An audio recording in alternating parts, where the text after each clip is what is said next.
Hello. हाँ आरती बोला। सोना तू घरे आव, हमार भाभी तैयार हो गल बानी शादी करावे खातिर, बबुओ जी राजी बानो। का आरती भाभी तैयार हो गई हमार तोहार शादी करे खातिर? हाँ छोटू तू जल्दी आव, हमनी के शादी हो जाई। अच्छा ठीक बा, आवत आनी तुरंते हम आवत आनी। ठीक बा। हे भगवान हमार सच्चा प्यार है कि हमार मिल गल। आओ छुटुआ आओ। हमारे लड़की के इतना दिन फंसा कर रखले हुए, आज तो मौत हमारे हाथ से निश्चित था। लगता भगवान हमनी का प्रेम मिला दी हो, सच्चा प्यार है भगवान, मिला दे भगवान।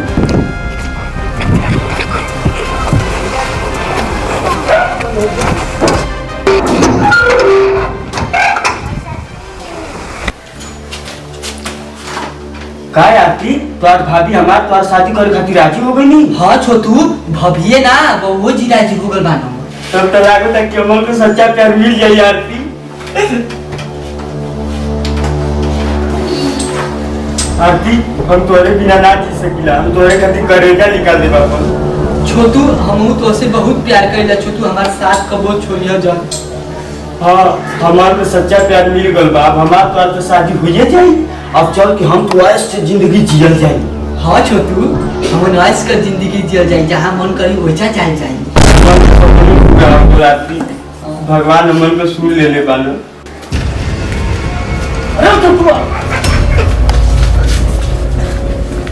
छोड़ दे बाबूजी, छोटू से बहुत प्यार करीला।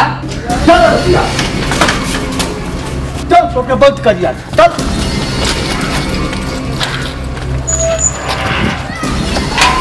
अरे नहीं बाबूजी। हाँ छुटुआ मर जाए हमारे हाथ। छुटुआ तो बड़ा चहरी बाकी आज नहीं था। हमारे बेटी के आरती के जो इतना दिन फंसा कर रखले बारे, आज तो जान नहीं छोड़ा। नहीं बाबूजी, हम आरती के अपने जाल में नहीं फंसा के रख ले। हम आरती ले बहुत सच्चा प्यार करीला बाबूजी, हम आरती को बहुत संभाल के रखो बाबूजी। हमार आरती के शादी कर दे बाबूजी। और छुटुआ कुछ ना तो सुनो, मां समाज में ना कर दे तब।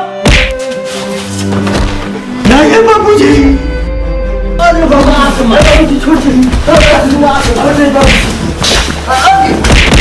बाबूजी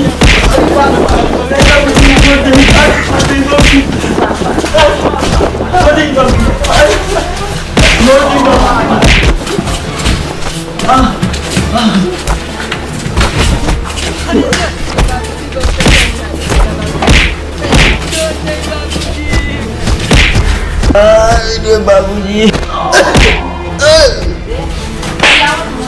रुक माधव चोट।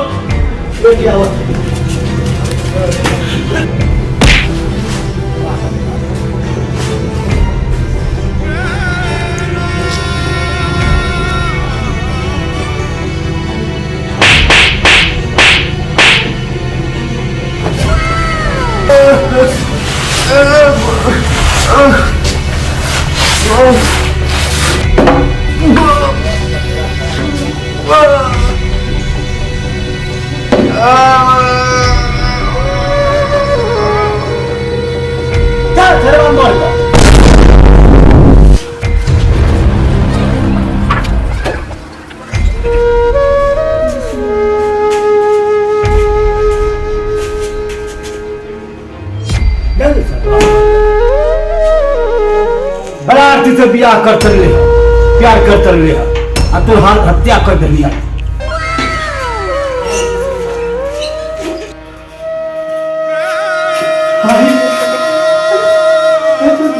छोटू छोटू बोला छोटू। अरे हमारी खुशी बाबूजी तू सील ले लो बाबूजी। छोटू क्या छोटू हम चला थी ना, कोई भी ना जिए दे बाबूजी, कोई भी नहीं छोड़ो, सबके फंसाई। हमारी खुशी सुन ले वो बाबूजी। ए छोटू अरे दादा खून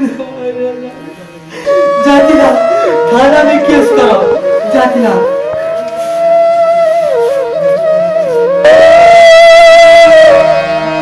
नमस्कार भाई लोग, प्यार करने वालों को ऐसा सजा नहीं देना चाहिए, क्योंकि दोनों लोग प्यार कर रहे हैं, आपस में दोनों लोग राजी हैं, तो उन लोग का प्यार करना है, उन लोग को शादी विवाह कर देना चाहिए।